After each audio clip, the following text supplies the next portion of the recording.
Tonight, a man is facing charges after police say he made a threat towards a place of worship. This happening in Wayne County yesterday in the southern part of the county near Collinwood.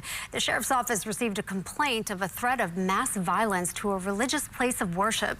Deputies spoke with victims and found out the threat was made by Sean Ray Collins. He was arrested and charged with threat of mass violence and harassment.